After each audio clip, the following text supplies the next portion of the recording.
নয় নম্বর প্রশ্ন বলছেন, আসসালামু আলাইকুম শেখ আলাইকুম সালাম রহমতুল্লাহ। আমরা 5 ভাই 2 বোন ছিলাম। এখন আমাদের এক ভাই বিদেশে মারা গেছে, ভাই বিয়েও করে নাই। এখন সরকারের পক্ষ থেকে কিছু টাকা পেয়েছে। এখন এই টাকা ভাইয়ের হাতে এসেছে।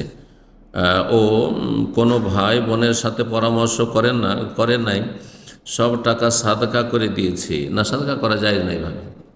ওয়ারিসিনদের পরামর্শ ছাড়া কারো টাকা দান সাদকা করে দেওয়া জায়েজ নাই। এক ভাই অভাবে আছেন, তার চিকিৎসা করতে পারছেন না, তাকেও কিছু টাকা দেন নাই, তাকে সাদকা করা উচিত ছিল। এতে বেশি নাকি ছিল, তাকে সাদকা করতো।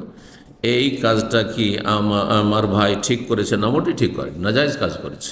অন্যের হকের ওপর হস্তক্ষেপ করেছে। সবাই তাতে সমান সমান শরিক রয়েছে। ওয়ারিসিনরা, ভাই যদি বাবা মা থাকে তো বাবা মা, আর যদি বাবা মা না থেকে থাকে তাহলে ভাইয়েরা, আর ভাই বোন যদি বোন থাকে তা বোনেরাও।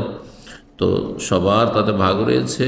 ভাইদের জন্য 2 ভাগ আর বোনদের জন্য 1 ভাগ। সেইভাবে মিরাসের ভাগ বন্টন করতে হবে। তারপরে কেউ সাদকা করলো, অথবা সবাই মিলে একমত হয়ে সাদকা করতে পারবে। কতটা সাদকা করবে সবাই একমত পোষণ করবে, তারপরেই সে সিদ্ধান্ত নিতে পারবে চূড়ান্ত। জি, এই কাজটি নাজায়েজ হয়েছে। জি।